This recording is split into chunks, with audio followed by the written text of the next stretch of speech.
Estamos en el espacio de Colectivos en Lucha, que en Extremadura, que es un espacio conformado por 38 colectivos a día de hoy, en el que os podéis hacer una idea. Está, por supuesto, Ecologistas en Acción, está el Movimiento Ibérico Antinuclear, está La Enredadera, está el colectivo Cala y una serie de plataformas y de movimientos ciudadanos que se han ido creando a la luz, pues, de todos esos procesos invasores que pretenden hacer de Extremadura una tierra de sacrificio. Y en ese espacio, bueno, pues se hizo una propuesta de hacer alguna actividad puntual, y con el empeño y el empuje de Paca, la colaboración de Estrella, que también hay que nombrarla, bueno, pues hemos logrado hacer una serie de actos por toda Extremadura en el mes de mayo, que hemos llamado la Primavera sin Nucleares, y en ese marco pues se desarrolla la actividad de hoy, en la que siempre hemos querido poner el acento sobre todo en hablar de las alternativas, ¿no? La semana pasada a estas horas tenía un desayuno con un amigo y él mismo me espetaba, ¿no? Es que parecéis la gente del no queréis una refinería, no queréis las minas, no queréis la central nuclear, sois la gente del no. Y yo le decía, no, todo lo contrario, queremos vivir aquí en Extremadura, somos la gente del sí, yo quiero vivir en Extremadura. De hecho, el manifiesto fundacional de Colectivos en Lucha empieza así: sí queremos una vida digna, una vida justa. En ese espacio también pues está la gente del 25, de la asociación 25 de marzo, que es una bandera también extremeña que algunos estamos abrazando, y que bueno, en fin, La Enredadera, un espacio que tiene gente tan formidable como Abel, que esta mañana nos ha preparado esto para que esté grabándose, como Carmen Berjano, que ha venido a pesar de sus dolores y sus dolencias, y bueno, tiene gente como Yolanda Tomé, que abandera también otra de las actuaciones que luego conoceremos, que es uno de los proyectos más innovadores, más punteros de Extremadura, en el ámbito de esas alternativas de las que hablaba, ¿no? De esa necesidad de demostrar que hay otro camino posible, que es viable, que además hace ciudadanía, que hace que vivamos mejor, y que cuando vamos presentándolo por ahí, la mayoría de la gente lo que te dice es que esto es lo que tenía que estar haciendo el gobierno, esto es lo que debería estar haciéndose a nivel general, ¿no? Activar a la ciudadanía, hacerla apropiarse de los bienes que son necesarios para la vida.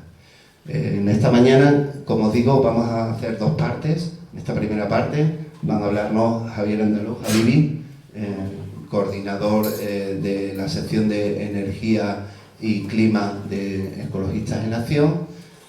Vamos a tener también la oportunidad de escuchar a Cristina Roy, del Movimiento Ibérico Antinuclear, y que está la coordinadora de... ¿sí? El Comité Asesor Nuclear. Exacto, en el Comité Asesor Nuclear. Y tenemos la fortuna de contar con Paca Blanco, a la que todas conocéis, que no voy a presentar. Está en todos los charcos y bueno, activista. Así es que, Javivi, si te parece, empezamos. Van a hablar 10 minutos cada uno, 10-12 minutos, intentaré controlar los tiempos, y de esa manera luego tendremos la oportunidad de preguntarle y de comentar algunas cositas, ¿vale? Muchísimas gracias por venir. Estamos en La Enredadera, Primavera sin Nucleares. Pues nada.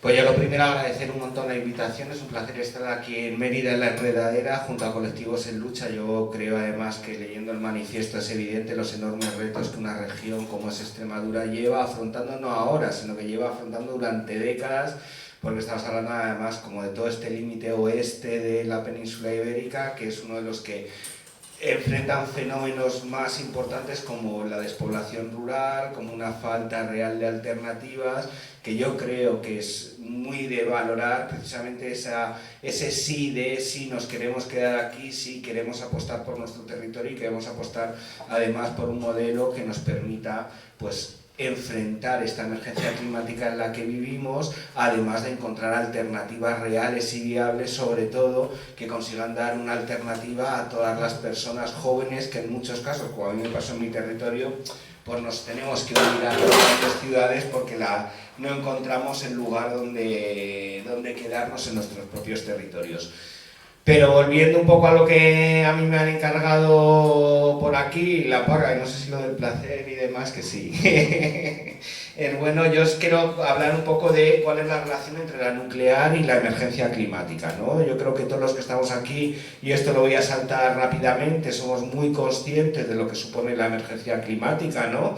Somos muy conscientes como la propia EMET en el año 2015 ya decía con claridad que ya estábamos sufriendo las consecuencias de la emergencia climática, que se podían medir en cosas como el aumento de 5 semanas el verano, ese incremento de noches tropicales por encima de los 23 grados que te impiden dormir, esos fenómenos de lluvias torrenciales asociados a esas danas que cada vez son más frecuentes, y precisamente estos datos de 2015 ahora los contrastamos cada año más en nuestra piel y somos más conscientes de la enorme emergencia climática que enfrentamos, especialmente en un territorio, en una región como es Extremadura, donde precisamente estos 2 grados de incremento en la temperatura global y al ritmo que vamos, y si no enfrentamos rápidamente esa emergencia climática, es probable que pase, dejan a la región en una situación de tener casi todo su territorio en una situación de territorio árido o semiárido, es decir, mucho más cercano a lo que supone, a lo que sería un desierto, ¿no? Con lo cual es evidente que en los próximos 20 años, si cumplimos con lo que dice la ciencia, tendremos que generar una reducción enorme en nuestros gases de efecto invernadero, una reducción anual que en datos debería haber sido desde 2020 una reducción del 7,6% anual. Para quien no controle estos datos, siempre pongo una equiparación que yo creo que no sonará más. Cuando cayó la industria soviética en los años 90, las reducciones máximas que se alcanzaron fueron en torno al 5% anual. Estamos hablando de un 7,6%, con lo cual estamos hablando de un reto enorme, es mucho mayor que todo ello, y con ello hay que enfrentar una serie de consecuencias económicas y sociales de primer grado, ¿no? Y nos lo jugamos mucho en este tiempo, cuando en estos momentos tenemos las capacidades reales para poder enfrentar la emergencia climática. Pero tampoco podemos olvidar que la emergencia climática también tiene un factor de desigualdad muy clave, porque son precisamente las personas menos responsables las que sufrirán con mayor crueldad los impactos del cambio climático, mientras que las personas las menos responsables son las que sufrirán más las consecuencias del cambio climático, mientras las más responsables pues siguen con modelos de vida que son poco compatibles con esta emergencia climática. Esto se da tanto a nivel global, entre un norte global y un sur global, un norte que ha vivido de la explotación de recursos de otros países del sur, pero también se da con nuestro código postal. No es el mismo impacto el que tiene una persona con un nivel de vida de renta alto que una persona pues que ha vivido con carestías vitales durante todo el año. Entonces, haciendo esta salvedad y haciendo la última salvedad, que es estamos muy lejos como país o como gobierno de enfrentar la emergencia climática. De hecho, nuestro compromiso político público habla de una reducción del 32% para el año 2030 en nuestras emisiones, cuando sabemos que como mínimo deberíamos alcanzar una reducción del 55% de las emisiones y descarbonizar, es decir, eliminar casi todas las fuentes de gases de efecto invernadero para el año 2040, ¿no? Con lo cual apenas nos quedan 16 años, 15 y medio técnicamente, para hacer una transformación muy grande o radical de nuestras sociedades. Y en esta marabunta aparecen nuevamente los grandes sectores del oligopolio energético, como son la industria nuclear, que intentan vendernos de nuevo la energía nuclear como una solución frente a la emergencia climática. Como os imaginaréis, yo lo que vengo a justificar es lo falaz que es, lo falso que es. Precisamente yo creo que mis compañeras, tanto Paca como Cristina, os harán una imagen más concreta de por qué esta energía nuclear, que llevamos diciéndolo durante años, es una energía muy cara, muy sucia y sobre todo es una energía muy peligrosa, ¿no? Sin embargo, parece que este sector nuclear está cada vez más henchido y se siente cada vez como con más legitimidad para incluso plantear movimientos ecologistas pronucleares, lo que para mí es algo completamente incompatible porque implica no entender las repercusiones de lo que supone la emergencia climática y porque encima nos venden ideas que son falsas, ¿no? Una de las cosas que habréis oído en los últimos años, especialmente la COP28 que hubo en Dubái, son países como Estados Unidos o como Francia diciendo no, una de las soluciones para enfrentar la emergencia climática es triplicar las energías nucleares de aquí al año 2040. Lo venden como si esto fuera la solución a todos los males climáticos e incluso con sus propios datos, no con los de los ecologistas, sino con los propios datos de la industria nuclear, esto es radicalmente falso. Si asumimos que hicieran eso, ¿no?, que triplicaran esa energía nuclear, la Agencia Internacional de la Energía, ¿vale?, que se le puede acusar de todo menos de ser un rojo peligroso, ha dicho con claridad que incluso en ese escenario positivo, que para mí es muy dudable, sobre todo porque si vemos cómo están las centrales nucleares, son muy caras de construir y todos los proyectos se retrasan y acumulan costes y problemas, etcétera, etcétera, etcétera, pero bueno, vamos a hacer un ejercicio de fe. Vamos a suponer dos cosas. Uno, que es posible, y dos, que además las nucleares no emiten gases de efecto invernadero. Cogiendo estas premisas y luego alguna de ellas las desmontaré, la Agencia Internacional de la Energía estima en un 6,8% la reducción de gases de efecto invernadero que se lograrían si triplicamos la nuclear. Evidentemente estos son un dato muy bajo, es decir, apenas es una reducción visible y es un dato casi despreciable.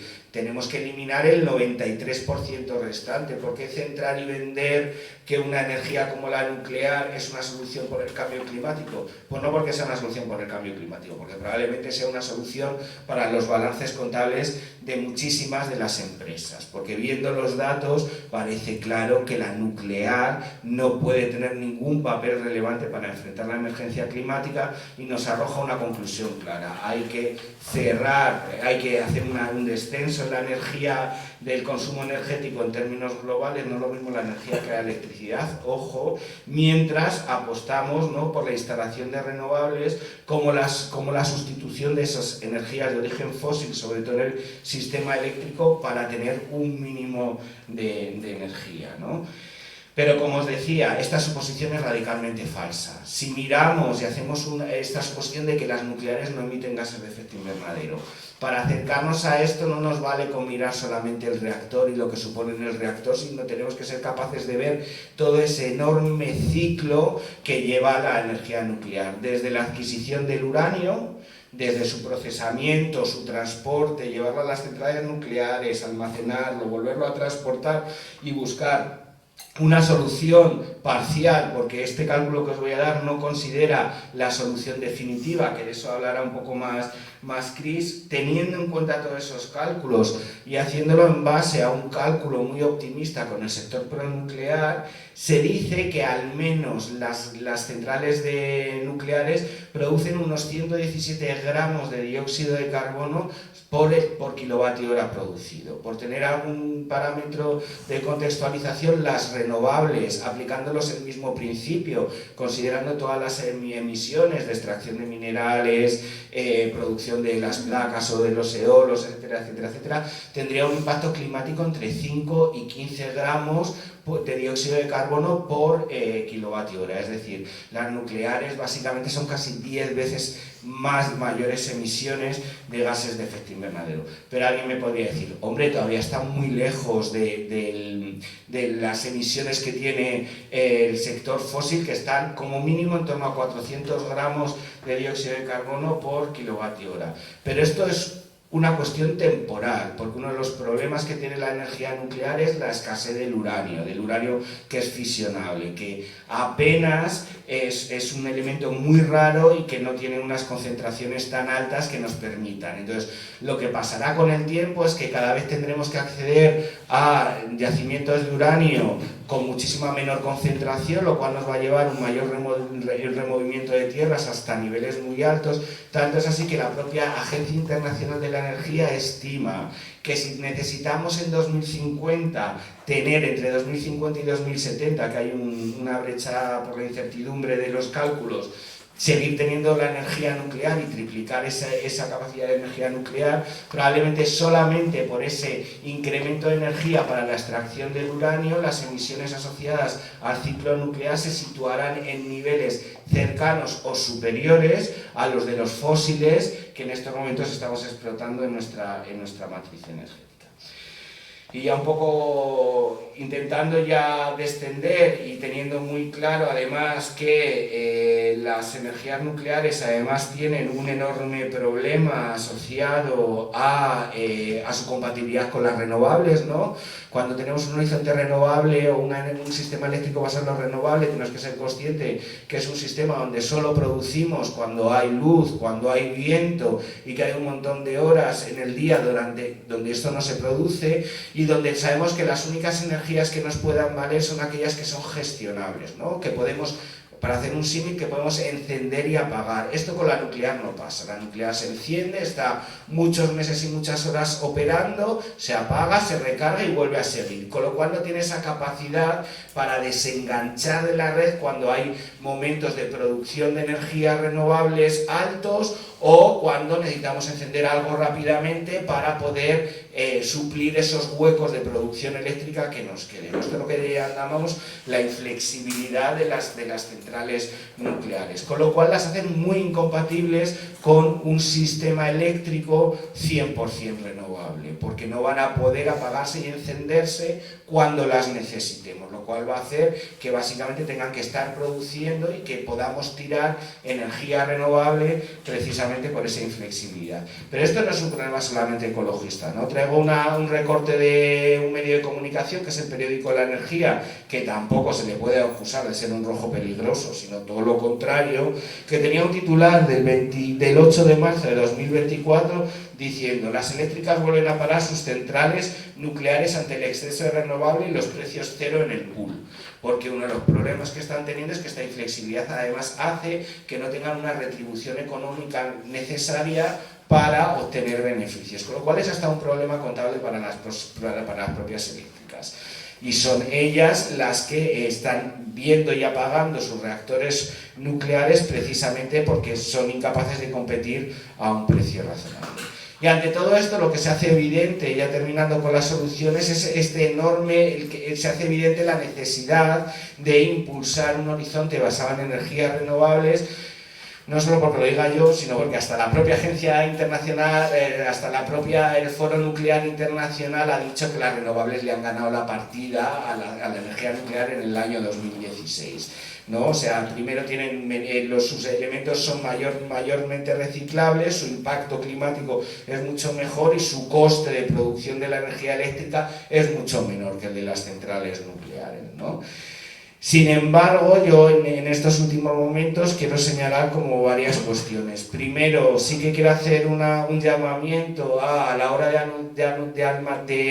analizar el sistema energético general, hacer dos llamamientos, no uno, dos. El primero es que seamos capaces de diferenciar lo que es la energía y lo que es la electricidad. La electricidad solamente es una pequeña parte de la energía, en torno al 25% de la energía que usamos.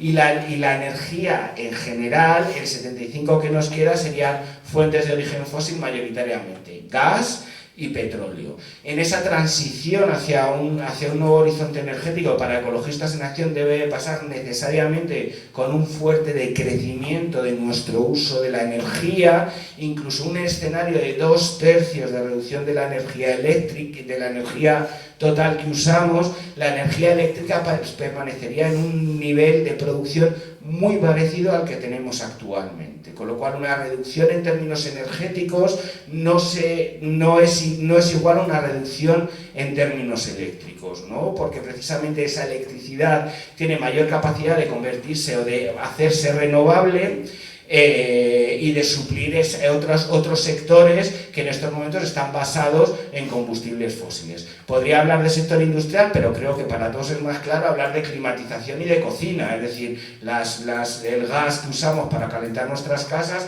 o el gas que usamos en algunas ocasiones para cocinar. Ese trasvase de todo lo eléctrico hace que los ahorros que podamos tener en eficiencia energética, en rehabilitación de edificios, etcétera, probablemente vengan a ser usados por otros usos, ¿no? Por otros usos que tienen que ver pues, con esa sustitución de fuentes de energía renovables. Y ya, sí, ya terminando, lo último, para que queden un poco las ideas claras, ¿no? O sea, creo que en el fondo tenemos que asumir además que no nos vale, esto no solamente es una sustitución tecnológica, yo creo que especialmente un territorio como en Extremadura lo estáis viendo directamente, sino que aquí los cambios son mucho mayores. Que lo que no puede ser es que nuevamente quien decida quién, dónde y cómo se ponen las instalaciones de energías renovables que tenemos que poner para suplir esta energía fósil sea el oligopolio eléctrico. Vivimos en un sistema completamente desregularizado donde precisamente son los grandes capitales quienes están decidiendo las ubicaciones de proyectos de energías renovables y en muchos casos están en ubicaciones que son de red natura, están ocupando sitios con alto valor agrario, que teniendo terrenos disponibles en otros lugares y en otras regiones, o recurriendo a expropiaciones que para nosotros deberían ser no se deberían producir, ¿no? Porque puede haber otros territorios, otros terrenos en los que se pueda explotar. Ahora, el dilema es difícil, porque tampoco podemos creernos que por poner placas solares en los tejados, con eso lo hayamos cubierto todo. Todos los datos nos parecen indicar que podremos sustituir como un 30%, con lo cual sí o sí vamos a tener que recurrir a instalaciones de suelo y instalaciones que en muchos momentos van a ser de gran tamaño, ¿no? Y aquí entran muchos factores a compensar: la cantidad de materiales que necesitas, la disponibilidad o no de un acceso en nudo de red o las características propias de nuestro territorio, ¿no? Entonces, bueno, las renovables son una solución y son la solución que necesitamos, pero necesitamos también orientar esa solución descartando todos esos proyectos megalomaníacos y que no tienen ninguna lógica en nuestros territorios, uniendo además esa producción a ser posible con los lugares de consumo y no llevándolas nuevamente a los territorios más alejados porque la resistencia social es menor, porque el precio del suelo es menor o por cualquiera otras razones. Ojo, pero también aprovechando las infraestructuras de red existentes que nos evitan crear grandes trazados. Y debemos de seguir, bueno, en esta necesaria lucha de seguir exigiendo un mundo 100% renovable, pero en base a la participación, en base a la ciudadanía y en base a un modelo que acerque mucho más y que sea mucho más justo y plantee un concepto de soberanía energética y de solidaridad entre los territorios y de compensaciones dentro de aquellos territorios que absorben grandes cantidades de energía y territorios que están produciendo esas cantidades de energía. Y como sé que en esto luego nos liaremos en el debate, nada, daros las gracias y...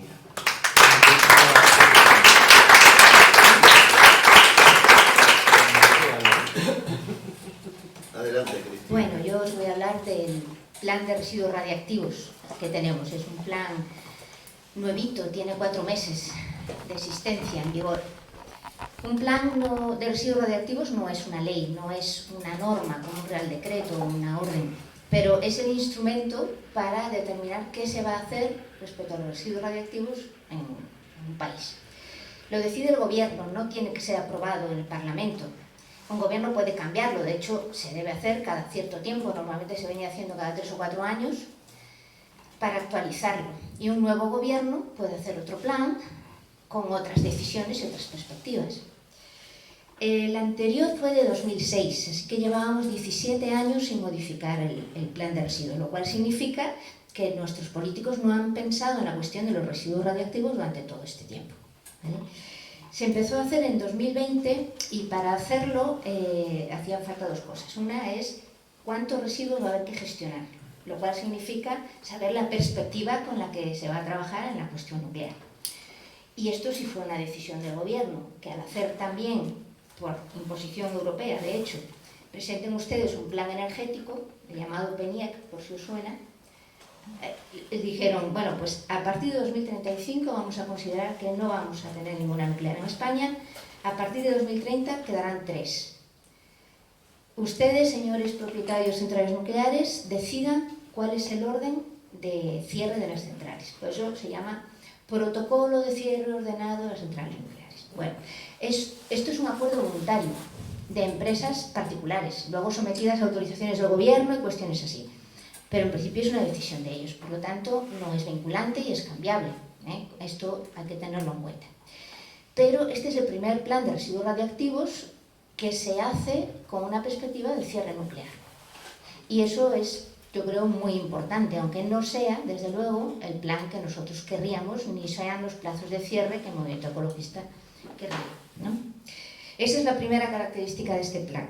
La segunda es que, a diferencia del anterior, donde se estableció la idea de qué se va a hacer con los residuos, se llevan a un sitio centralizado en el país, que habrá que elegir, los residuos de alta actividad, me refiero, combustible gastado, y ya después, cuando se decida dónde se hace el almacenamiento definitivo, el llamado AGP, se van a meter ahí, pero mientras tanto se quedan en un punto. Bueno, esto ya no aparece en este plan. En el 2006, las centrales nucleares se enfrentaban a una situación de que el combustible que van reemplazando cada descarga lo tienen que guardar ellas, es altamente radiactivo, en piscinas para proteger de la radiación, en el entorno del sitio de las centrales nucleares. Y las tenían perspectiva de llenado completo, lo cual significaba que no podían seguir funcionando. Ese era el primer punto donde se pidió, pues que si no pueden, que paren. Bien, entonces necesitaban sacar de ahí esos residuos y por tanto apostaban por el ATC. Además eso significaba que no se iban a quedar con residuos de alta actividad cuando terminaran con la actividad de lo que era la producción nuclear, ¿no? Así que a las empresas les interesaba tener un ATC y de hecho han protestado mucho por no tenerlo. Pero debido a la oposición de la población a que el lugar elegido, sin duda lo recordáis, Villar de Cañas, era un lugar geológicamente muy inadecuado porque es una zona llena de agujeros causados por el agua, es una zona cárstica, y al trabajo durante muchos años del movimiento antinuclear en Villar de Cañas, pues eso no salió adelante y no se empezó a construir. Y además su construcción lleva un tiempo, de orden de 10 años. Por lo tanto, aunque el plan la propuesta del plan inicialmente salió con ATC, ni ellos se creían que en 2030 se pudiera disponer de un ATC. Entre tanto, para que pudieran seguir funcionando las centrales nucleares, los residuos se metieron en contenedores y se sacaron a un espacio dentro del recinto de la central, es lo que se conoce como ATI, ¿no? Que seguro que suena porque aquí también hay. Almacenamiento temporal individualizado.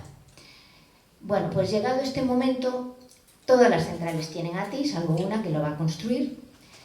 El ATC está lejos, es caro y es muy difícil, Villar de Cañas está quemado, así que finalmente lo retiraron de la propuesta del nuevo plan. Y esto es una cuestión muy importante.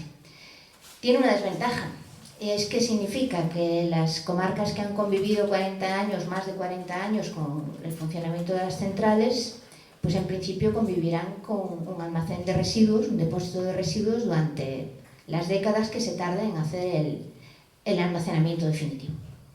Tiene una ventaja. No habrá transportes radiactivos duplicados, o sea, 2 veces de las centrales a un punto centralizado que antes no tenía residuos radiactivos, o sea, un nuevo punto de contaminación nuclear, y luego a la AGP, ¿vale? En su momento se calculó que tendrían que atravesar los contenedores pues como 215 municipios por todo el país, ¿no? Grandes y lentos transportes. Esa es la situación. Si entramos ya en el detalle de lo que va a pasar, sobre todo siendo Almarazún la primera central que se va a parar y desmantelar, de las que están ahora mismo funcionando, pues quería comentaros un poco cómo es un proceso de desmantelamiento. En realidad la cosa empieza porque se haga un examen de la situación de la central entre 3 y 5 años antes de que pare.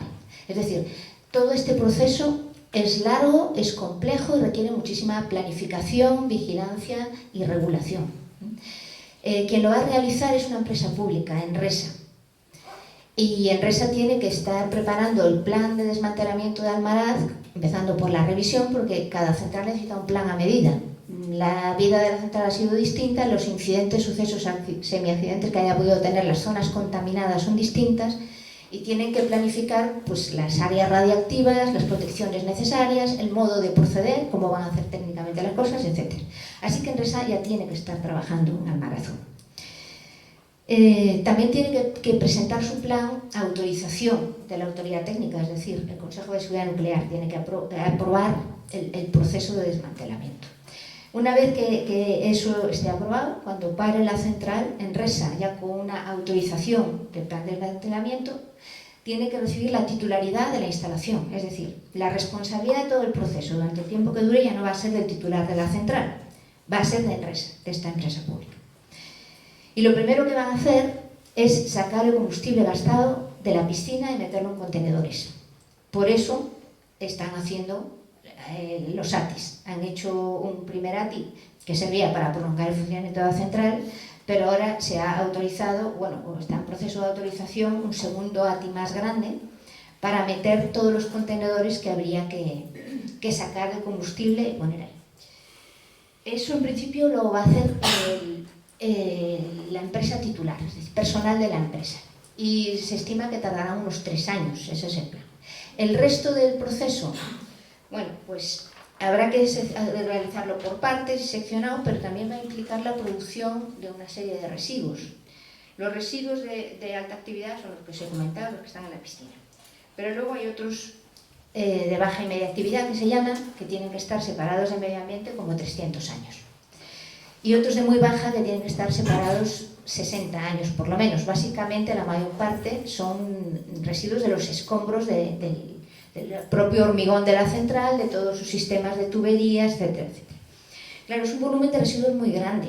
Para los 2 reactores de Almaraz, lo que dice el plan es que serán 6.500 metros cúbicos de baja y media.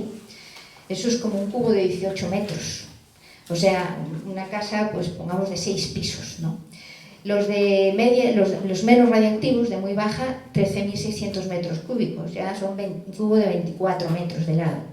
O sea, una casa de 8 pisos. Eso no se puede quedar en el emplazamiento de la central mientras se hace el desmantelamiento. Es un volumen demasiado grande, son residuos radiactivos que hay que proteger y tratar y no habría espacio.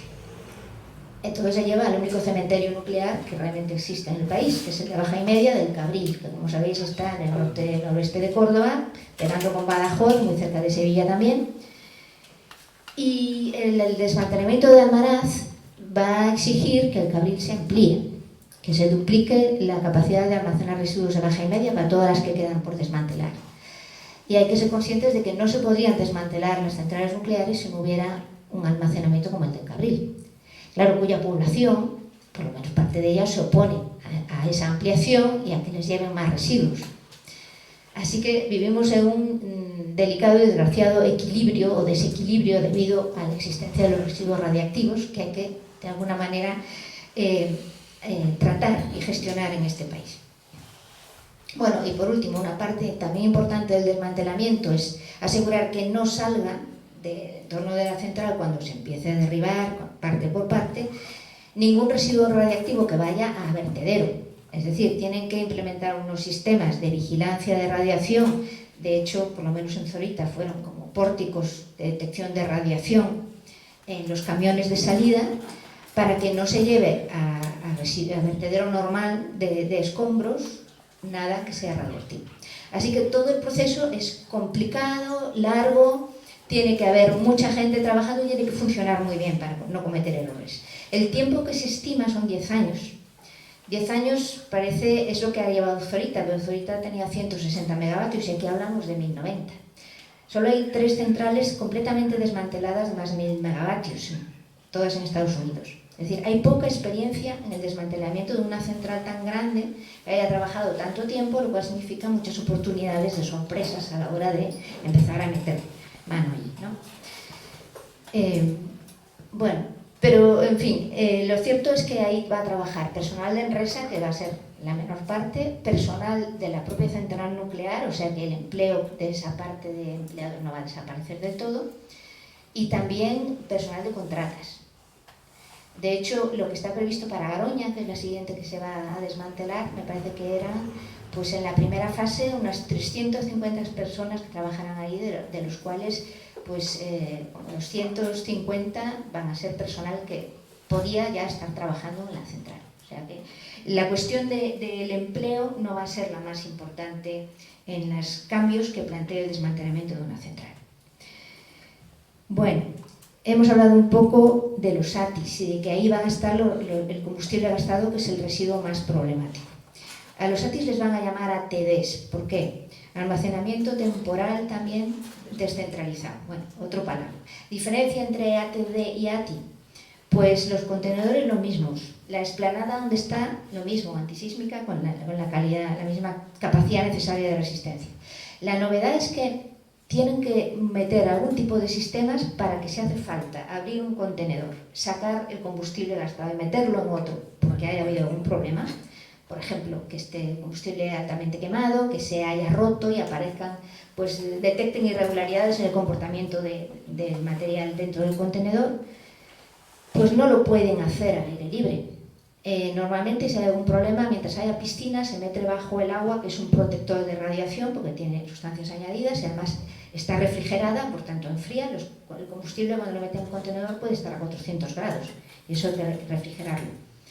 Pero cuando no haya piscina, porque se ha desmantelado la central, puede aparecer algún problema. Así que tienen que buscar algún tipo de sistema, instalación que todavía no está diseñada para tener en el ATI y que se pueda hacer ese proceso.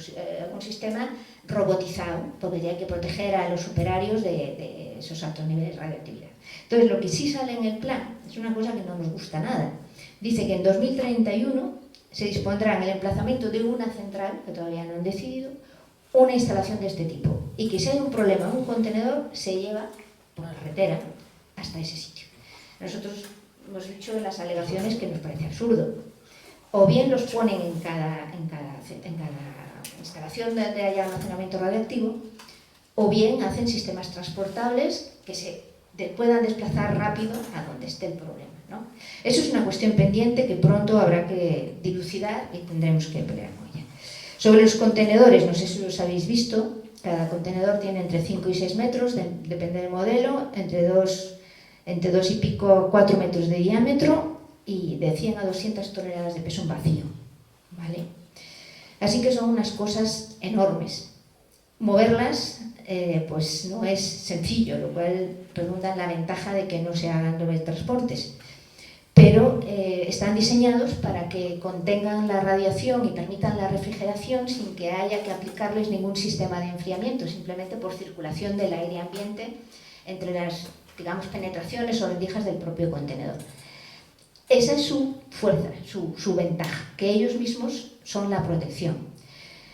La cuestión de protegerlos con, digamos, una cubierta extra del tipo que puede tener la contención de una central, pues plantea el problema de que si tienen que refrigerarse necesita aberturas, la propia cubierta que se les pudiera tener. Hay un ATI que está cubierto, el de Trillo, porque se fabricó así, se diseñó así desde el principio, pero tiene aberturas arriba, lo cual significa que cuando pensamos en la amenaza de una guerra, de un ataque con explosivos, como nos enseña la guerra de Ucrania y la cuestión de Zaporilla, pues no parece muy claro que cubrir de alguna manera los ATIs o ATDs realmente aporte una ventaja de seguridad, ¿no? Esto también es una cuestión que yo creo que a menudo se plantea porque, claro, la perspectiva de verlos, de ver un ATI no es nada agradable.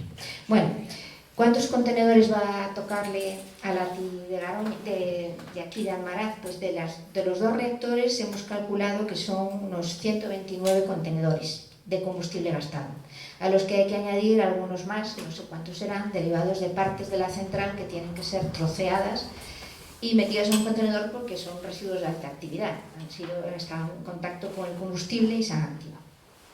No sé cómo voy de tiempo, si acaso tú me avisas. Bien. Un par de minutos como mucho. Bueno, pues otra cosa importante del plan. ¿En qué fecha establece que vaya a haber un almacenamiento definitivo? 2073. Claro, esto no se justifica, el plan prácticamente no justifica nada, son datos y estimaciones aportadas por Enresa y ya está, que eso es una cuestión que habrá que tratar, pero claro, 2073 significa tener 4 décadas todavía en los residuos, en los ATIs o ATDs, ¿no? Y nos parece que eso no puede ser, que el proceso no tiene por qué alargarse tanto. De hecho, una de las cuestiones que lleva más tiempo, le asignan una década de tiempo, es la selección del emplazamiento.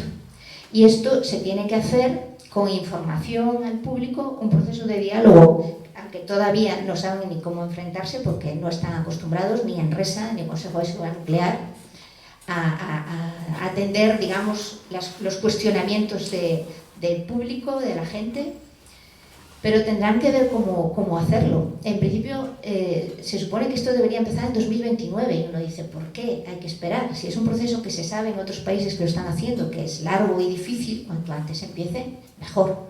No se puede tener un almacenamiento temporal durante tantas décadas, sobre todo en zonas que ya han soportado durante 4 décadas el funcionamiento de la central. Así que eso es algo que es parte de lo que tenemos que exigir, y yo creo que hay que llevar el conocimiento a la sociedad para que lo entienda y también lo exija. Y la otra cuestión que os quería apuntar y que termino es que parte de toda la propaganda, porque es propaganda nuclear que se ha estado viviendo en los últimos meses, yo creo que tiene que ver con el establecimiento de una nueva tasa por los residuos nucleares a las centrales que están en funcionamiento. Bueno, primero es deciros que la factura que establece el plan, en principio, es de 20.220 millones, de aquí a fin de siglo, por la gestión de los residuos radiactivos, ¿vale? Pues el 85% de ese coste es atribuible a la existencia de las centrales nucleares. Por lo tanto, ellos son los que tienen que pagar la mayor parte de ese coste. ¿Lo han hecho? Pues no. Hasta 2005 lo hemos pagado los usuarios de la luz eléctrica, porque se pagaban el recibo de la luz. A partir de 2005 se hizo una reforma y las centrales que estaban funcionando entonces pagaban una cantidad por la electricidad que generaban, ¿vale? Lo que se llama una tasa nuclear o tasa RES. Pero eso no afectaba a todos los residuos, no afectaba a los residuos que habían hecho antes de 2005, ni a los residuos y problemas de centrales cerradas como Zorita, como Vandellós, como parte de Garoña ahora, o como los residuos de minería que fueron restaurados, etc. En 2010 por lo menos se cambió una cosa, los residuos de las centrales que no están funcionando, los anteriores, también los pagan ellos, tienen que asumir ese coste. Bueno, pues ahora se han planteado que hay que subir la tasa. La tasa actual formaba, en cierto modo, parte del acuerdo de cierre. Entonces, cuando se ha dicho vamos a subir la tasa porque ha subido la inflación y porque no va a llegar, bueno, no va a llegar no lo dicen nunca abiertamente, les parece que es algo que puede asustar demasiado a la gente. Pues el Ministerio propuso a principios de año una reforma de la tasa, una subida del 40%. Las empresas eléctricas entonces empezaron la campaña de decir prolongar la vida de las nucleares, es absurdo cerrar, hasta aquí habéis tenido un consejero visitando a la presidenta de la comunidad posicionándose sobre que no está de acuerdo con el cierre nuclear, que las centrales pueden seguir funcionando sin problemas, etcétera, etcétera. Bueno, tuvieron éxito, el Ministerio retiró la propuesta, luego ha presentado otra, una subida del 30%. Nosotros presentamos alegaciones, tanto ecologistas como el Movimiento Ibérico Antinuclear y otras organizaciones, que básicamente lo que suponen es una estimación de cómo va a evolucionar la cantidad de dinero disponible para esto de aquí a 2100, ¿vale? En principio, claro, si uno establece un futuro ideal, que no haya subida de costes de los que ha estimado Enresa, que no haya más problemas en el desmantelamiento, que el de Almaraz y las que vienen después van a llegar a estar en un periodo de años todas en desmantelamiento a la vez, las de 1000 megavatios. O sea, suponer que no va a haber problemas, que no va a haber sobrecostes, etcétera, bueno, yo creo que es querer no verlo, ¿no? Pues hicimos una estimación, si se suben los costes un 40%, si sube la inflación un poco, tampoco mucho, si la rentabilidad de los fondos que están invertidos para conseguir más dinero, porque si no, claramente lo que hay acumulado no llega a 8.000 millones, y hemos hablado de 20.000. Bueno, ¿cómo tendría que ser la tasa? Bueno, pues nos sale que tiene que ser más del doble, ¿vale? De un 21%, y eso siendo, yo creo que bastante conservadores en la estimación de las cosas que pueden pasar, ¿no? En realidad esto es una llamada de atención de que no se está recaudando lo suficiente. Y a partir de 2035, cuando cierran las centrales, el mecanismo de recaudación, que está basado en la producción de electricidad, desaparece. Con lo cual, todo queda sujeto al erario público, es decir, a nuestros impuestos y nuestras aportaciones. Bueno, creemos que mover la cuestión de los residuos nucleares es esencial para retar la sostenibilidad o validez del modelo de electricidad nuclear y para acelerar el cierre de las centrales nucleares, porque ciertamente cuanto más años de funcionamiento, más residuos se generan mayor es el coste, eso está clarísimo. Y nada más, ya lo dejo aquí, espero que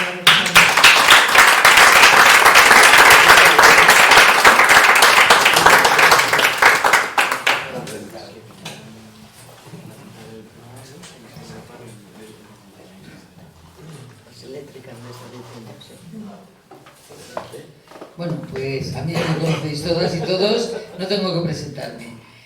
Pero yo voy a empezar dando las gracias pues tanto a mi organización, que es Ecologistas de Nación, como al Movimiento Ibérico Antinuclear, como a Colectivos en Lucha, como a todos los colectivos y organizaciones que me apoyen en esto de la primavera antinuclear. Es verdad que habéis escuchado a Cristina y a Javier, y yo creo que ahora me quedo sola sin mi apoyo, sin mi gente de energía. Y entonces tengo que contar con el apoyo de todos vosotros en Extremadura. Y estoy harta de zancadillas y de gilipolleces, de verdad. Yo creo que habéis escuchado que es lo suficientemente serio como para que nos pongamos todos a una a cerrar Almaraz. Almaraz es la primera que hay que cerrar, Almaraz 1. Si no se cierra esa, no van detrás las demás. Si no se cierra esa y no van detrás las demás, se siguen generando toneladas de residuos radioactivos que, mira, no sabemos qué hacer con ellos. ¿Qué dice ese plan que es para el año 73? Bueno, yo no voy a estar. Espero que los que estéis me digáis, por alguna manera, si se ha construido o no. Claro, la cuestión es que nos vamos a fiar, nos fiamos de ese plan, no nos fiamos de que entre un gobierno, otro gobierno, porque bueno, si malo es este, fíjate el que pueda entrar, para echarse a temblar, porque además dicen que las centrales nucleares son muy buenas, baratas, seguras, son verdes, y estamos viendo que es terrorífico. Yo escuchando a Cristina se me ponen los pelos de punta. Entonces yo creo que es lo suficientemente grave y serio como para que nos empeñemos los extremeños en cerrar Almaraz 1. Es súper importante que sea la primera que se cierre y que nos empeñemos en ello. Es cierto que Extremadura tiene muchas agresiones medioambientales. ¿Qué me vais a contar de las agresiones medioambientales? Hemos luchado contra la refinería, contra las térmicas, contra Almaraz, contra Valdecañas, y hay una que no luchamos y que me voy a meter con ello, porque me meto en todas las charlas, que parece que no sabéis que en Extremadura están las dos mayores fábricas de armas del país.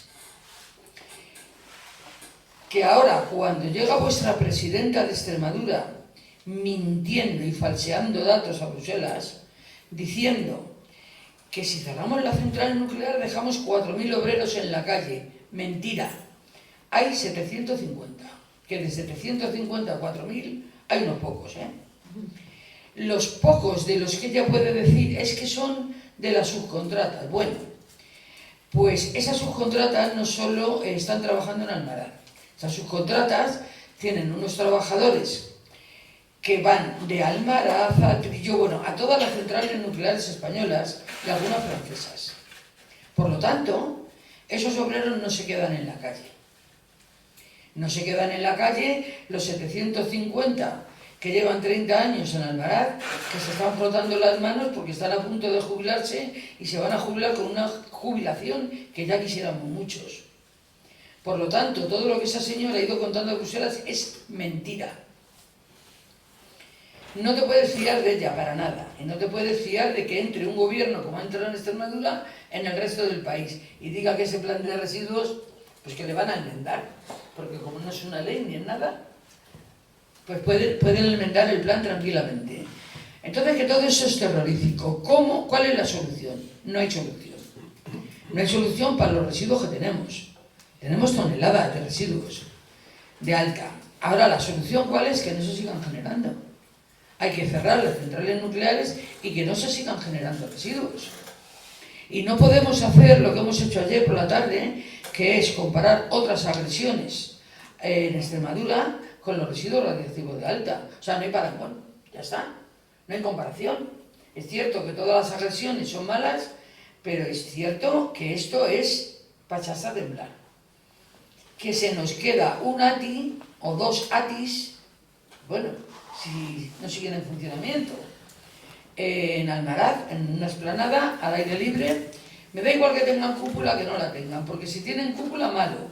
Pero si no tienen cúpula, la podríamos pintar una diana, para que los aviones y los actos terroristas den a huevo, o sea, que no se vayan a pasar del sitio. Pero con 130 contenedores de ese tamaño, yo creo que no hay educación posible, ¿eh? Yo creo que esto es tan serio y tan grave como para que nos lo tomemos en serio y empecemos otra vez la lucha contra el Almaraz. Hay que pedir el cierre ya cuanto antes mejor. Ni calendario ni nada, hay que cerrarla. No puede seguir generando residuos de alta. Y no pueden seguir mintiendo y levantando los bulos que están levantando. Decía esta señora, bueno, por llamarla de alguna manera, que la vida en Campo Arañuelo, ¿de qué va a vivir Campo Arañuelo? Bueno, pues con 2 fábricas de armas, con una guerra más, tenemos que importar hasta mano de obra. Pues yo creo que ya va siendo hora. Ecologistas en Acción es un grupo ecologista social y pacifista, aunque yo no lo sé mucho.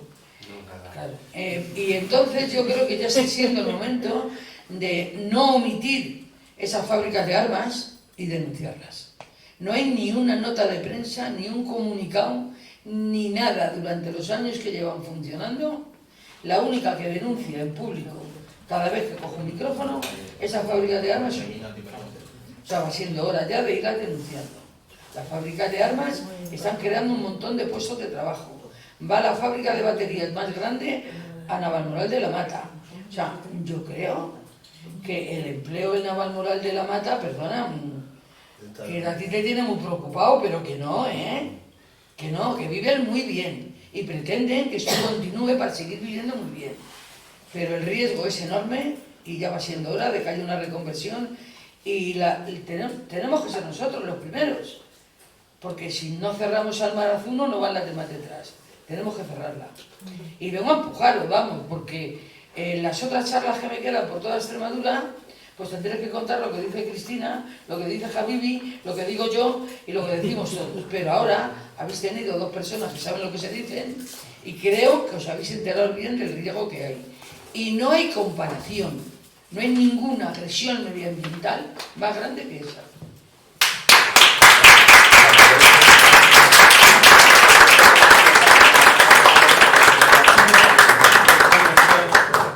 Que me están diciendo que si prometo una fiesta para el cierre, seguro. Pues venga, fiestuki. Y la fiesta para de caña. Oye, esos son otro montón de puestos de trabajo, ¿eh? Si no hay bastante con demoler Almaraz, demolemos Valdecaña. Vamos, trabajo, fíjate, para toda la vida. Tenemos trabajo. No. Vamos a tener que traer gente de fuera. Bueno, pues después de estas exposiciones, Paca lo ha quedado suficientemente claro. Ella dice que a mí me preocupa el empleo, ¿no? Es que en una tierra como esta, donde, bueno, ayer se publicaban unos datos que hay 14 personas que cada día siguen yéndose de Extremadura. Entonces, la mayoría de la gente que te dice se agarran a eso, ¿no? Es que, ¿de qué vamos a vivir en esta tierra? ¿Cuál es la alternativa?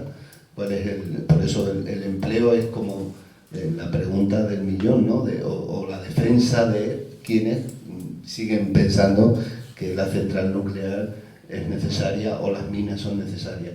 No es que comparemos una con otra, sino que precisamente yo creo que lo que tenemos que plantear es ese otro modelo posible, ¿no? ¿No sería mejor un gobierno anticapitalista? Por supuesto, pero todo se andará. Vamos a ver. Se abre el turno de preguntas, así es que os invitaría a que hicierais alguna pregunta de alguna cuestión que no se haya quedado suficientemente clara por parte de la exposición de Cristina con respecto al cambio climático, de lo que ha hablado Javibi. Irene, ¿quieres preguntar algo? ¿Sí? Te paso el micro. Ya no es preguntar, es... Sí, Irene nunca pregunta.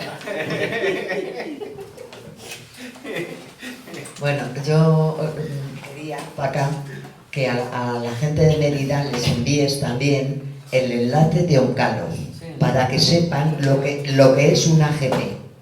cómo se construye una AGP y lo que significa. Y el problema de unos residuos radiactivos de alta que duran 100.000 años y que los científicos en ese documental están diciendo que cuando se selle no saben si indicar que ahí hay residuos radiactivos o olvidarse, el olvido, porque es para la eternidad. Es terrible. O sea, ver lo que significa una AGP que se excava a 4.000 metros, 4 kilómetros. El de Oncalo está en terreno granítico. El terreno para una AGP tiene que ser de granito o de arcilla, arcilloso, el emplazamiento. Entonces, bueno, yo quería decir eso, que vamos a hablar de esto, estamos hablando de residuos y sería bueno que tuvierais o buscarais ese documental para verlo. Nosotros lo hemos puesto allí en Ecologistas en Madrid para un debate sobre residuos y es alucinante verlo. Luego ya preguntaré, era simplemente eso, mándale a alguien. Ya se lo he mandado. Ah, Sí, que se lo han mandado. Lo tenemos, lo proyectaremos. Vale. Eso no es otro lado. Preguntas. Yo tengo una. Ven, Joaquín. Tengo una para. Bueno, primero deciros que es fantástico la presentación y tal, y que contar con vosotros es una pasada. Para Cristina, que no nos conocíamos físicamente, pero sí por los grupos. ¿Cuánto dinero es lo que falta por poner para el fondo? Porque es una de las preguntas a las que no consigo fijar la cantidad concreta. O sea, digo, no ya con las proyecciones, sino ahora mismo con lo que estaba previsto que tenía que poner y esta gente no ha puesto, porque me parece que es una de las informaciones que necesitaría saber la opinión pública. Esta gente, estas grandes empresas se han estado forrando durante todos estos años y ahora que viene el momento de poner dinero para gestionar los residuos, no lo quieren poner. Y no han puesto lo que estaban comprometidos a poner durante todo el tiempo de explotación. Me parece enorme, porque un problema enorme, porque eso al final lo pagaremos todos. Y durante mucho tiempo. Durante mucho tiempo. Me parece un embolado que cualquier gobierno, evidentemente si entra el PP y Vox, pues, van a intentar patada para adelante y ya está. Pero tenemos que saberlo para ponerle la cara colorada y apretarles ahora. Que todavía tenemos algo, pintamos algo. Gracias, Joaquín. ¿Os parece que luego Dani te doy la palabra? Cristina. Mira, que yo sepa, se recaudan del orden de 450 millones de euros al año por la tasa nuclear, es decir, del funcionamiento de las centrales, de la electricidad. Eso depende de cuánto tiempo paren, si tienen un incidente, un suceso, cualquier cosa, o si no entran en casación y paran, como hizo Almaraz 1 hace unas semanas, no se puede. Ese es un problema, no depende del precio de la electricidad, es una tasa con un precio concreto. Por lo tanto, lo que se puede hacer es subir esa tasa. Vale. ¿Cuánto dinero falta por recaudar? Bien, pues dicen, los gastos los estimamos en total, bla, bla, bla, incluyendo, por cierto, algo que no he dicho, lo que se paga a los ayuntamientos, igual que se paga por tener la central, ¿no? También se va a pagar por tener los residuos en el ayuntamiento que sea, y en los que les toque ese pago. Y también se va a pagar por el desmantelamiento, quiero decir, que los ingresos para los ayuntamientos, que es lo mío, es una cosa que imagino que preocupa la explotación de la central, no van a desaparecer. Bueno, pues lo que he recaudado por parte de las centrales nucleares me parece que eran 7.220 millones de euros. Y el fondo total es poco más, porque ellos son los principales contribuyentes, ¿vale? Pero porque tampoco sabemos el total de lo que se ha gastado de pagos en el recibo de la luz. A mí me gustaría tener esas cuentas, pero solo puedo hacer deducciones indirectas a partir de lo que se ponía en el anterior plan. ¿Y cuánto más va a hacer falta? Pues el problema es que está en un periodo de tiempo tan largo y metes la cuestión de los rendimientos de esos fondos, como hacen todos los países, porque a ningún país si no le llegaría, y ahí tienes que hacer muchas suposiciones. Y además, bueno, ver cómo las quieres hacer. Finalmente, hemos conseguido, con ayuda de un economista que entiende del tema, pues dada la evaluación de gastos que sí aporta Enresa, que está en el plan de residuos, que no deja de ser una estimación, pues puedes empezar a trabajar.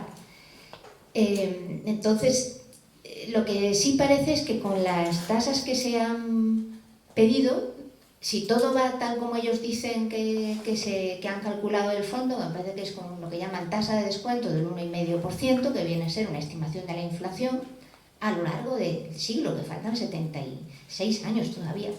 Dicen, pues sí llega. ¿Ve usted estos gastos año a año? ¿Ve usted lo que da el fondo y lo que se va quitando del fondo? La curvita llega al final. Al final gastamos todo el dinero, pero nos llega. Ya.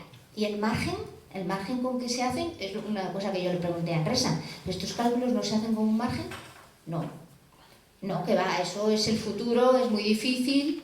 Y luego ellos dicen también, además, no hay que darles pistas a las empresas nucleares, porque ellos asumir costes basados en una estimación, dicen, no lo van a admitir, lo van a recurrir en juzgado y se acabó. Se retrasa todo como poco. Vale, me parece muy bien, pero así no se puede funcionar. Cuando empecemos a hablar social y políticamente de dónde se va a hacer el AGP, lo primero que van a tener es que presentarnos todas las opciones que puede haber, todo lo que ellos han averiguado y cómo han calculado los gastos que va a haber y cómo se van a pagar.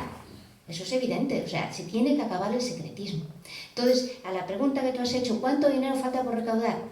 Pues no lo sé. Cuando me metí en esto y empecé a verlo, decir, ¿cómo demonios me dicen que va a costar 20.000, pero tienen 7.000 y dentro de unos años cierran las centrales y va a llegar el dinero? Y esto no lo entiendo, claro, hay que meterse en cuestiones financieras que están más allá y están en el más allá, porque ahí hay muchas suposiciones. Es lo que te puedo decir. Gracias. Quería apuntar algo. Sí. Yo quería apuntar que, si no lo sabéis, que creo que sí, Enresa es una empresa pública que lleva 60 años investigando qué hacer con los residuos y todavía no se ha enterado. Deciros que... Ahí va, bueno, es igual, no quiero mucho. Deciros que el presidente de Enresa es un viejo conocido nuestro, de los extremeños. Se llama Navarro, ha sido asesor de Vara, y los que hemos luchado contra la refinería y las térmicas sabemos muy bien quién es y cómo es.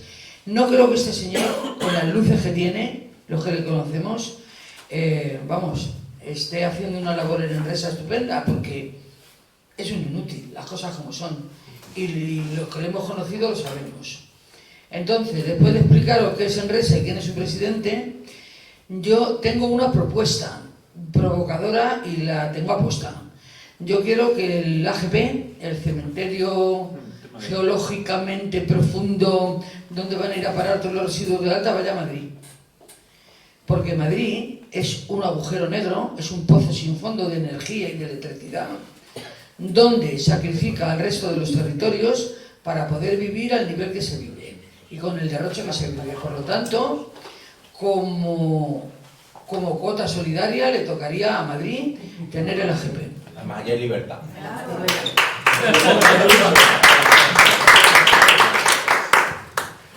Sí, a ver, yo me he quedado como sorprendido con lo que has contado, Cristina. Yo no tenía ni idea de este tema y de lo de la tasa Enresa, ¿no? Y de los costes del desmantelamiento y demás.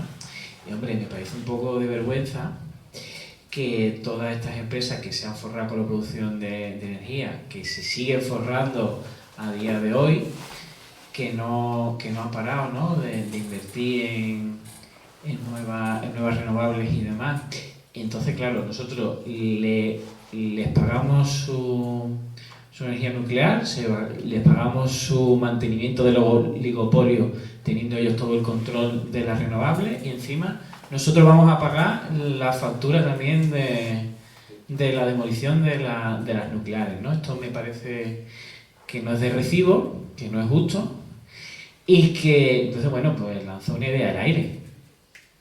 O sea, vale, pagamos el desmantelamiento de las nucleares, pero a cambio que cedan las instalaciones renovables, que nos las cedan. Que tengamos la energía gratis. Otra propuesta. O sea, lo que no puede ser es que lo tengan todo. No, pues no, eso no puede ser.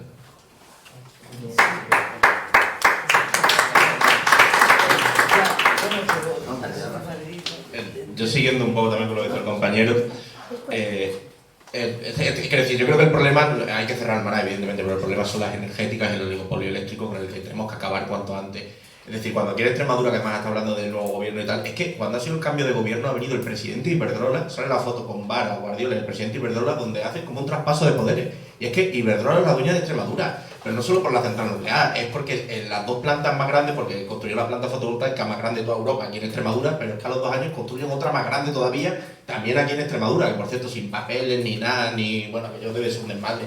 Pero que el problema que tenemos es no solo cerrar Almaraz, sino que es que le tenemos que quitar la energía, la producción de energía al oligopolio que ahora mismo hay. Hay que nacionalizarlo, hay que ponerlo bajo el control de las personas y hay que democratizar la energía. Lo que no puede ser es que esto sea un desmadre, no ya porque vayamos a pagar el desmantelamiento, que bueno, que llega a ese punto incluso me parecería bien porque se desmantela. Pero el problema es que se están enriqueciendo a nuestra costa, han convertido esta comunidad autónoma en un cortijo, además que es un cortijo de Iberdrola, y ahora tal, es más, incluso se ha hablado mucho del nuevo gobierno que hay aquí en Extremadura, pero es que el nuevo que ha salido del PSOE hace 4 días ha dicho que está a favor de las minas, a favor de las nucleares, y vamos, no le dejan al PP, o sea, es decir, una cosa tremenda. Entonces no hay solución ninguna con los políticos, o sea, es decir, aquí la única solución que hay es quitar la producción de energía al oligopolio, nacionalizarlo y tener una energía que sea a favor de la sociedad, no para que unos señores se sigan haciendo ricos, ¿no? Estamos de acuerdo. Cristina, perdón. Quería preguntar. Sí, quería aclarar una cosa, igual no me he explicado bien, vamos a ver. El fondo es de 7.000 millones y pico ahora, o sea, ahora hay dinero. El problema de que se acabe el dinero es más adelante, cuando probablemente ninguno de nosotros esté en condiciones, bueno, los jóvenes sí que estaréis, ¿vale? Lo cual significa un problema de traspaso de responsabilidad y de marrón a las siguientes generaciones, ¿vale? Que ni siquiera han tenido que ver con la electricidad nuclear si es que finalmente se produce un cierre. Es decir, hay dinero para desmantelar Almaraz. En ese sentido, del dinero que han pagado también ellos, que se ha recaudado de la electricidad, se podrá desmantelar Almaraz. La cuestión es qué pasará para los demás desmantelamientos, qué pasará. El gasto más fuerte es hasta mitad de siglo. Pero después también sigue habiendo gasto, por una parte para el mantenimiento de los ATIs, ATDs, hasta que se defina la AGP, y después para asegurar que se va a poder llevar todo a la AGP y adecuadamente enterrarlo allí, ¿vale? Y las estimaciones de costes que ha hecho Enresa, pues, a ver, no están justificadas, pero uno diría que 3.000 millones, igual cuando los finlandeses parece que se han gastado 5.000 millones en que están haciendo, o ese es el presupuesto, no sé cuánto se han gastado, porque ese dato no lo vi, pero sí lo que tenían presupuestado, pues igual, ¿sabes?, no es realista. Pero bueno, que si uno dice y declara por ahí que las eléctricas no están pagando el desmantelamiento de Almaraz, pues rápidamente te van a contestar, ¿vale?, que sí, echando la cuenta. Por eso también hay que ser precisos, yo creo, en el mensaje que se transmite, porque yo entiendo que nuestro mensaje no es para las eléctricas, es para la gente, porque es la gente la que tiene la capacidad de que los políticos tomen interés en la cuestión. Si a la gente les es indiferente, a los políticos les es indiferente. 14 años sin tocar el tema de los residuos radiactivos, ¿no? Eso ha significado, es que es una patata caliente para cualquier grupo político, para quien tenga que decidir. No hay nada bueno que se pueda decir sobre los residuos. Lo que hay es algo menos malo, es decir, no cometer errores como, por ejemplo, poner un almacén de residuos en un terreno que es por su naturaleza calizo, ¿vale? El agua crea oquedades, crea huecos, la zona está llena de huecos, cuenca, y claro, todo eso termina yendo al acuífero, termina yendo a los ríos. Pero lo hicieron porque era la línea de menor resistencia, porque el alcalde dijo que sí y porque otros dijeron que no. Eso es lo que no puede pasar con un AGP, por ejemplo. Entonces va a haber que hablar del tema, sacarlo, y esto no les va a gustar, porque no hay nada bueno que decir. Así que si somos precisos en nuestro mensaje, haremos que la gente confíe, que sea más difícil que nos desmientan y se podrá aprender. Yo quiero aprovechar que ya veo qué tal para hablar, para contestar a Rafi. Yo creo que esto me parece que es una de las cuestiones fundamentales. Sí, el problema es que vivimos en un neoliberalismo completamente voraz, en el cual en el 96 se desregularizó completamente toda la actividad energética, se malvendieron y malregalaron las empresas del oligopolio eléctrico, que algunas de ellas venían ya cedidas por el franquismo, ¿no? Estudiar la historia de los Urquijo, que son los propietarios de Iberdrola y dónde estaban y quiénes eran y dónde surge toda esta Iberdrola, ¿no? Pero es evidente que encima nos han entrampado y estamos en una situación donde ni tan siquiera algo tan lógico como era el desarrollo de renovables, que debería haber llevado un tema de planificación y de mirar y demás, no se puede, los gobiernos están atados porque se han vendido a los grandes mercados y no le pueden decir a un promotor, oye, mira, usted no haga esa planta, aunque piensen que es una mala idea, porque lo que se van a enfrentar van a ser a demandas de lucro cesante, y ya que como gobierno tengamos que responder a las millonadas, apelando además a tratados de la Carta de la Energía, otra serie de cosas, etcétera, etcétera. Y sí, este es el problema, es decir, que necesitamos replantear que algunos bienes y servicios básicos tienen que estar fuera de las manos de las empresas y tienen que ser garantizados desde una construcción social. No me voy a meter si hablamos de estatalización, si hablamos de alguna otra forma, porque creo que aquí hay una cierta diversidad que tenemos que analizar bien a la hora de hacer. Pero ya terminando sobre el modelo territorial, que yo creo que es el pilar clave en Extremadura, ¿no? Cómo damos respuesta a un modelo territorial que ha tenido unas tasas de paro sistémicas muy grandes, donde hemos visto que la gran parte de la industria de alto valor está concentrada en los grandes núcleos urbanos y donde precisamente unas renovables que nos podrían servir para decir, vale, tú me pones la pizarra aquí, pues me traes a la mitad de la plantilla de Telefónica a vivir aquí y ya verás cómo se rehabilita y fortifica la población, pero no pasa esto, te traen la energía para exportarla, etcétera, etcétera, etcétera, etcétera, etcétera, ¿no? Y no me voy a meter más en renovables porque va a ser un problema y más, simplemente decir una cosa. Y ojo con disputar, y esto para mí me parece importante, ojo con disputar idearios colectivos que no son nuestros. Y el empleo es un ideario colectivo de la derecha, y es un ideario colectivo precisamente ese neoliberalismo, entender tal y como lo concebimos ahora, entender que la satisfacción de las necesidades de los individuos necesariamente sí o sí tiene que pasar por la obtención de un empleo, en un mundo en el que sabemos que si queremos enfrentar la emergencia climática vamos a tener menor empleo, menor capacidad productiva y que sí o sí va a estar viciado, porque claro, no podemos seguir manteniendo trabajadores en coches porque es que no podemos vender tantos coches, ¿no? Por poner un ejemplo. Y yo, aquí es lo que hago, tenemos que empezar a valorar también nuestra tierra desde una óptica de cuidado, ¿no? Y desde políticas como políticas de renta básica de los iguales, que me parecen muy fundamentales, especialmente en territorios que lo que están manteniendo son servicios ecosistémicos de primer orden, que tener un territorio aquí bien poblado, un territorio que sea capaz de... es algo que tiene un beneficio económico más allá de un mero beneficio dinerario, ¿no? De un menor y tal. Entonces, sí, estoy de acuerdo en que es importante dar a la gente optativas y empleo, pero creo que quizá ha llegado el momento de socialmente plantearnos que lo que queremos es la redistribución real de los recursos y no seguir en esta concentración del capital, y yo soy muy partidario de pagar porque la gente no haga nada o porque defienda el planeta sin buscar nada más. Estoy de acuerdo con eso. Ahora, Javi, voy a intentar responderte yo desde ese planteamiento ciudadano extremeño, ¿no? De la gente que vivimos aquí. Si ya somos, me estoy poniendo en el plano de un ciudadano medio, de una persona, de mi madre, como le decía, hay que explicarlo para que lo entienda mi madre, o para que lo entienda el alumnado de mi clase de segundo de primaria, ¿no?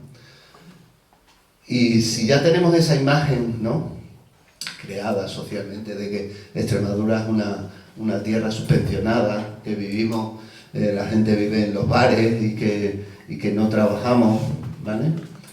Eso a un ciudadano medio, cuando tú le dices eso, ¿no?, de venga, sí, vamos a hacer que todo el mundo tenga una paguita, como dicen algunos, ¿no?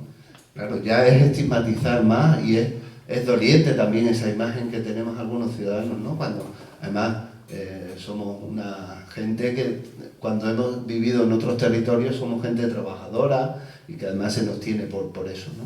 Entonces es difícil también mantener ese discurso, y aquí hay compañeros que lo defienden en la asamblea, ¿no?, de Extremadura. Es difícil mantener ese, cuando encima tienes ese estigma y tienes esa trayectoria, ¿vale? Algunos tratamos de reivindicar que Extremadura no es así, ¿no? Y además que con la historia más reciente, ¿no?, y de que hemos vivido, sufrido y luchado en contra de todo eso. Pero es difícil mantener ese discurso cuando además, lo que te digo, ¿no?, la gente lo que quiere es un trabajo digno, evidentemente, pero que, claro, ateniéndose también a la situación social, es difícil coordinarlo todo. Le voy a dar la palabra a Irene y me voy a callar, yo que tengo poco. Hola, vamos a ver, en el tema del trabajo. El trabajo hay que repartirlo, y es trabajar menos para trabajar todos, y con el mismo salario. El gobierno ahora está planteando una reducción de jornada, que la derecha está, y la COE, de los nervios, de reducir la jornada de 40 horas semanales a 38 horas y media, que a mí me parece insuficiente. Yo iría en principio a las 35 horas, con el mismo salario. Eso es reparto de riqueza y creación de empleo, primer punto. Y luego en el tema de la renta básica de las iguales, que me ha sorprendido, sí. De las iguales. De las iguales, sí. No es lo mismo la renta básica universal que la renta básica de las iguales. La renta básica de las iguales tiene desarrollo comunitario. O sea, no es una paguita que te dan, que además el tema es en qué se utilizan nuestros impuestos. En qué se utilizan. Y que se utilicen los impuestos para garantizar la vida digna de la mayoría de la población, yo estoy absolutamente de acuerdo, pero la renta básica de las iguales tiene desarrollo comunitario. La controla el pueblo o sea, es como una asociación en la que se pone dinero para cubrir los gastos de toda la población, con la paguita que le da el gobierno. O sea, no es lo mismo que la renta universal, básica universal, que es absolutamente individual. Entonces, pues eso me ha sorprendido. Estuvimos con la campaña de la renta básica de las iguales un montón de años y de alguna manera eso se ha olvidado, y cuando se habla de renta básica se habla de renta básica universal y no es para nada lo mismo. Entonces, es la descentralización y la participación comunitaria de los distintos pueblos o barrios de las grandes ciudades que autogestionan esos recursos para el bienestar de ese barrio o de ese pueblo. Muy bien, Bueno, a mí me parece muy interesante lo que comentaba el tema del empleo y demás. Yo no soy de Extremadura, soy andaluza, pero sí que sentimos mucho esos dolores compartidos y esa misma realidad en muchos aspectos. Ayer mismo que estamos hablando en un barrio de Sevilla, un barrio de trabajadores y trabajadoras humilde, hablábamos de organizar esto de barrios por el clima, de cómo lo organizamos, y comentábamos una anécdota que sale explicada en el libro del abrazo de Eduardo Galeano. Hace una mención dice en unas elecciones el cacique de turno va y suelta a un jornalero que está trabajando en el campo como una moneda. Y con una papeleta quien tiene que votar. Y el jornalero lo que hace es dejar caer esa papeleta y esa moneda y dice: en mi hambre mando yo. No, yo creo que volver a esa lógica de cómo queremos vivir, el paradigma que nos han comentado las compañeras, no es opcional. Vamos a hacer este paradigma, el cambio climático o esto no se para, vamos a vivir una consecuencia ahora. ¿Cómo vamos a hacer eso y cómo nos enfrentamos? De una manera un poquito más democratizadora, ¿no? O de un poquito más de control comunitario y popular de la energía, de cómo se toman decisiones, de una forma totalmente fascista y autoritaria, que es el camino que vamos. Por eso el cambio no solo puede ser comprar el paradigma a la otra parte, es que poner la vida en el centro es eso, no es el trabajo. Las personas tenemos es uno de los grandes problemas del movimiento clásico, ¿no? Que parece que el trabajo es lo que nos dignifica, no, nos dignifica el hecho de ser personas. Y por eso ese cambio de paradigma que está poniendo el movimiento ecologista, el movimiento feminista encima de la mesa hay que tomarlo. Pero en total, hay que cambiar totalmente el paradigma de eso. Y eso que el empleo, ¿para qué? ¿No? Porque si no tenemos una vida para que vivir, ¿para qué queremos ese trabajo? Yo creo que volver también a ese origen de ciertos movimientos que aquí ha existido y que también ha existido en Andalucía es básico para poder afrontar esos debates que no se nos dan. Muy bien, Ana. Me gusta el debate, está interesante. Si os ¿Hay parece... tiempo para el debate o...? Sí, nos quedan 2 minutos para el debate, paramos 10 minutitos para tomarnos un café rápido y continuamos. Una última pregunta, una última palabra. ¿Nadie se anima? ¿Algún comentario final? Stanley, creo. Dani, Claro, si no hay una palabra, pero... Pues entonces adelante. Está en tu casa, sí, está. No, con el debate este, ¿no? Del empleo.